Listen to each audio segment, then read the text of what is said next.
Hi guys, and welcome to VG News. VG News, as you know, is a brand new addition to the Vaughn George YouTube channel, and the idea behind this is it's a kind of like a roundup show where I update you as to what's been happening and what's relevant to this channel so far as music industry, and as well as introducing new acts.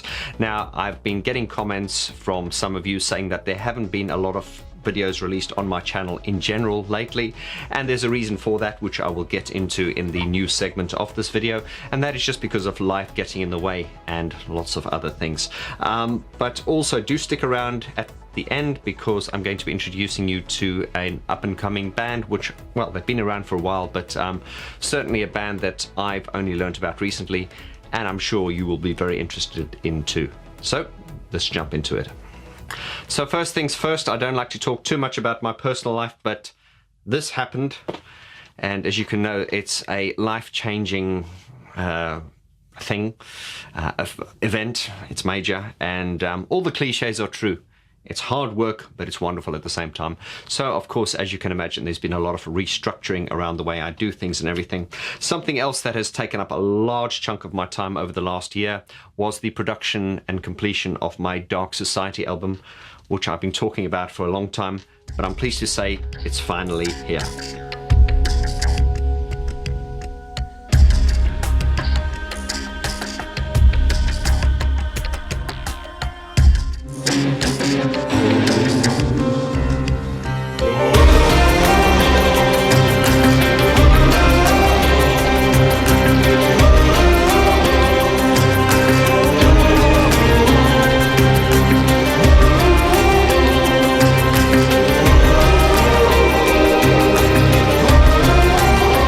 Dark Society is now available for streaming and digital. You can click on the link in the description below and all the details are there. And you can also pre-order the vinyl and CD by clicking on the link in the description below. That's right, we're printing it on CD and vinyl. The hard copies are going to be taking a little bit longer, but all the information is down there.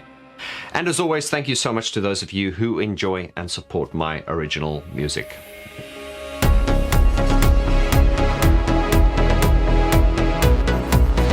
First things first, January 22nd this year, we went off to see Littlefinger. For those of you who do not know who David Brooks is the keyboard player for Gary Numan, and indeed a session musician, but he's probably best known for being the keyboard player for Gary Numan, but he's also a very established and well-rounded artist within himself, and he goes by the name of Littlefinger. Now you can see I did a few interviews with David last year, a few about Gary Numan and also one on his Littlefinger album. So check them out. His latest album is called Big Finish. It's done really, really well. On the 22nd of January, we went to support Littlefinger in the Hammersmith Club. It was a great gig. I was a bit disappointed with the turnout. I kind of had a little bit of a go at the Numan fans saying, come on, we need to support our boy David. But of course, as you can imagine, it's made up of the members of Gary Numan's band, and it was a very tight and solid performance. I highly recommend you check this band out, Littlefinger. Great, great album, and a really, really good show. I was disappointed with the venue that they performed in. Not with them, they were brilliant. Unfortunately, the venue, very high ceilings, very echoey, and of course, remember, it doesn't matter how good you are as a performer. If your sound is not great, it's not going to showcase you in the best way. However, Littlefinger, I'm a huge fan, 5-star performance, and do check them out because you will be seeing and hearing about them a lot more on this channel.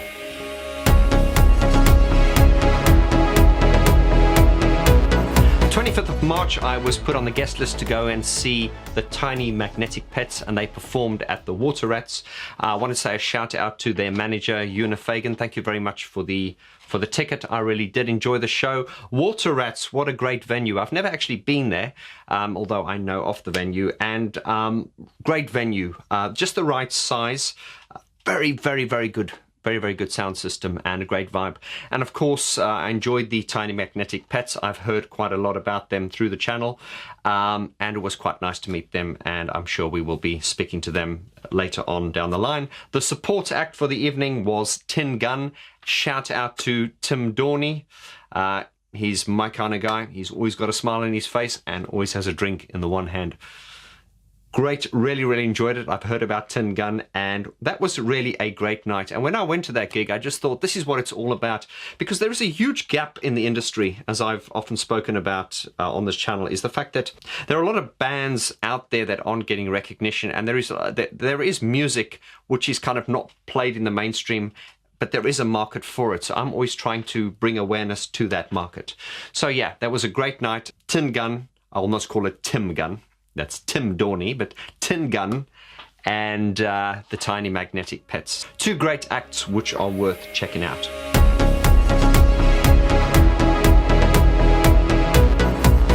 The Pet Shop Boys are back on the scene, and they're in the middle of a world tour. They recently teamed up with Soft Cell and released this little gem. Let's get out of this life.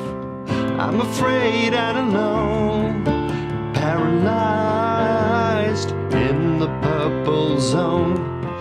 And of course, when that song came out, it did make me smile. And of course, it did get criticized by fans, and people had mixed opinions, as they always do. I kind of just accepted it for what it was. And as I say, when you listen to a song like that, you know, some people have called it a novelty record. But to me, it's a lot of fun. It's basically, I mean, let's put it this way. Pet Shop Boys, Soft Cell have got nothing to prove. You know, they're legends. They've done their time. So, you know, if they had done something really avant-garde and off the wall, then of course they would have been criticized. But they decided to do something which was very sort of safe and sort of like very Pet Shop Boys and Soft Cell sounding. And for that reason, they get, you know, you get criticized. You're damned if you do, you're damned if you don't. But so far as that song is concerned, musically, it sounds to me, it reminds me a lot of the Maybe I Didn't Treat You, you know, the Elvis cover they did, Always on My Mind. So yeah, musically, it sounds very Pet Shop Boysy. But then, of course, you have Mark Armand's voice. The music video was a lot of fun. I loved seeing Mark Armand as a as an ice cream vendor, and just seeing Neil Tennant behind the bar. Good evening, sir. Would you like a pint? Okay. Could I interest you in a packet of crisps? Thank you very much. That's £6, please. Please use the coaster. Thank you very much. Much and Pet Shop Boys, Neil Tennant behind the bar. That was just really funny, just seeing them in the context of, you know, just doing normal jobs. Back to the song. Quite melodic. In fact, I'm going to do a little video and break down that song. It's not a great song. It's not a bad song. You know, it's kind of safe, and you know, it's not going to stand the test of time. But you know, it was a lot of fun, and I think melodically, because I'm a melody guy, when I listened to it the first time, I could remember the melody, and that is something you often struggle with a lot of music these days. Is you need to listen to the song a lot of times before it kind of sticks. Whereas I think with the old school kind of melodic songwriting of, you know, the likes of Pet Shop Boys and Soft Cell, the melody in the song does stick. So if you haven't checked it out already, check it out and let me know what you think.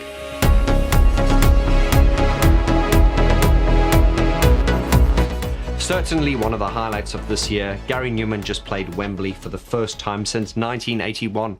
So I was there on the 7th of May. And if you click on the link in the description below, you will find that I've done a very in-depth review on the Wembley Arena gig. Check that out if you're a Gary Numan fan. What a gig. What a great gig. He had some special guests, lots of surprises. 5-star performance, really, really enjoyed it. And Gary is on tour at the moment. I think he's just moving on to Leicester, North England, and then on to Europe, and then back to America again. Richard Beasley, unfortunately, is leaving the band, but you can get all this information in my Gary Numan Wembley video, which you can link to in the description below. Right, and now I want to introduce you to a band. It's time for VG Shoutouts.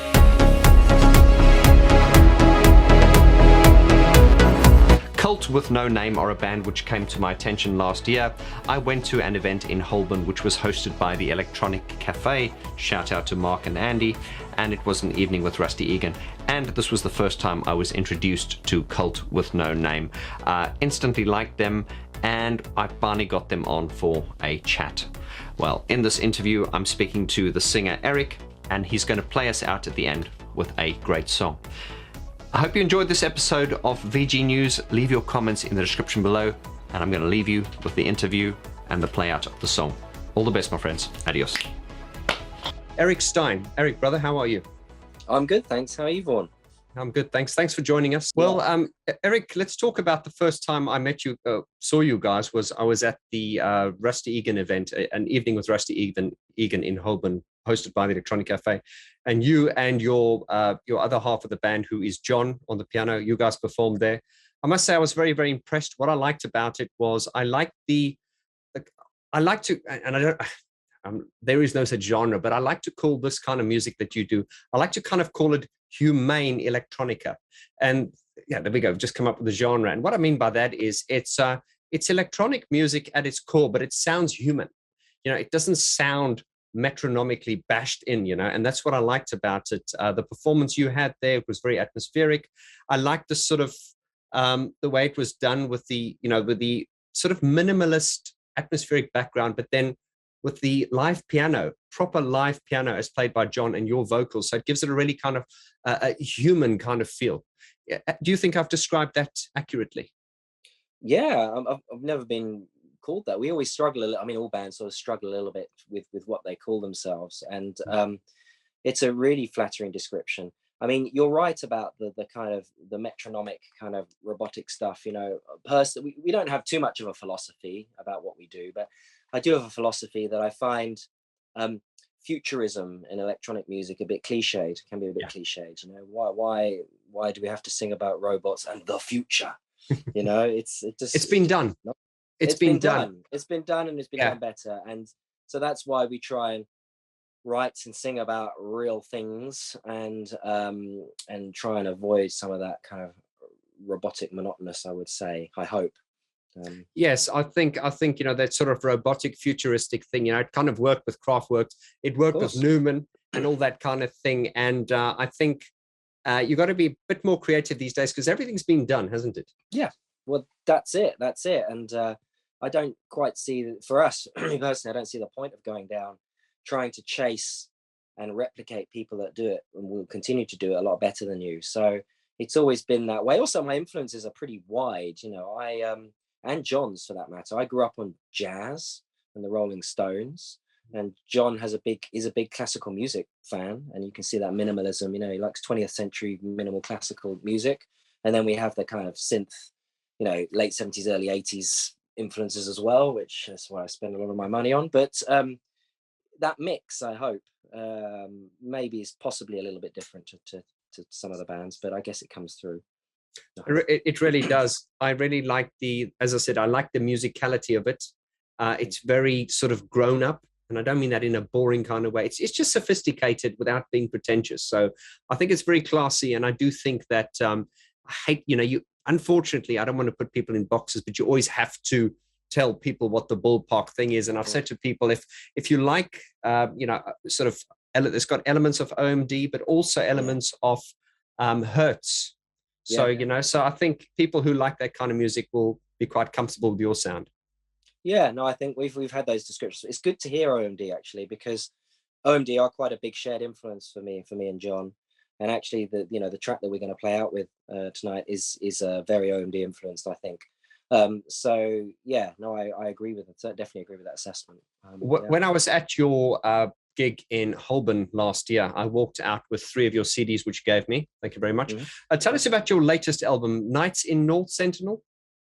That's right. Yeah. So it's been out, came out sort of August time last year. So I guess it's not that new now, but yeah, it's a lockdown album, like they all were. And so luckily, you know, me and John have been at it for so long that we can work remotely and we can send files and we trust each other. So it was quite a straightforward album to put together, actually.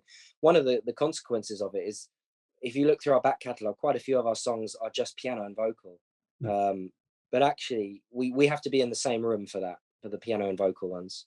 So because we couldn't do that, it's a bit more electronic, this one. You know, every track is electronic. There isn't really an acoustic number on there, which is quite interesting. But yeah, no, really proud of the album. We're pretty much tying up the next one already. You know, things are happening fast at the moment in terms of the ideas. So it's great. You know, you guys are quite prolific, because the previous album was released in the same year. Is that right? No, it was. I think that's because I had to take. We moved distributors and the way it's appearing on Oh, Spotify. I see. Right.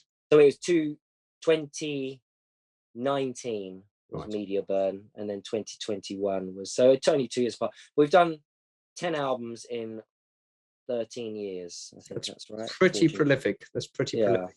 yeah, yeah. I mean, it's just we don't we don't play live as much as we should and would like to. You know, it's something we're always happy to change because we're not going on massive long tours. You know, we spend our time recording really, which I mean, I enjoy both, but you know, I do love. I'm one of those people when I write, I tend to generate the songs, and I'm impatient. You know, I'm an impatient person. I want to get it down. I want to. It's that old saying, you know, something doesn't exist until you write it down. So Yes. I want to record it. I want to see what it's going to come out like. So I'm usually quite impatient once I've generated that initial song. And John's very quick. He's very instantaneous and improvisational. You know, he doesn't like to spend too long on stuff either. So, you know, you can overthink it. And we've done that on albums, you know, we've really overthought it, and you drive yourself nuts listening to the mix 20 million times. So, you know, we're trying to learn from that. There's that old saying, isn't it? Great art is never completed, only ever abandoned. So not saying we're great arts, but we do abandon. And it was Steve Jobs who actually said something real artists ship, meaning they get shit done and they get it out. So that was a great motivator for me. Yeah, no, absolutely. So yeah, we continue to be prolific, which is nice. And like I say, the next one is well underway and it's shaping up quite well, hopefully. We shall see. Okay, well, Eric, as I said to you last time, we've got our fingers in a few pies, and that's going to involve some live performances and stuff later on in the future. So you're definitely on my radar, and we'll hopefully the next time we can have a interview in person. But I just wanted to use this as an opportunity to introduce you to my community, and you guys are going to play us out with a song. Could you tell us about that? Yeah, so we're going to do a live rendition of a song called "The Automatic Day" from Nights in North Sentinel, which I think that particular song, I think you can really hear the OMD influence. Okay, that's great. Well, listen, Eric, it's been a pleasure to have you on. Guys, to you watching here, check them out. It's Cult with No Name. All the details to this fantastic band are in the link in the description below. Check them out. Well worth supporting. Eric, well, you're going to play us out. We'll see you at the next gig or beer or the next bar. Look forward to it. Look forward to it. Thanks, Vaughn. Cheers. Lots of love, brother. See you later. Bye.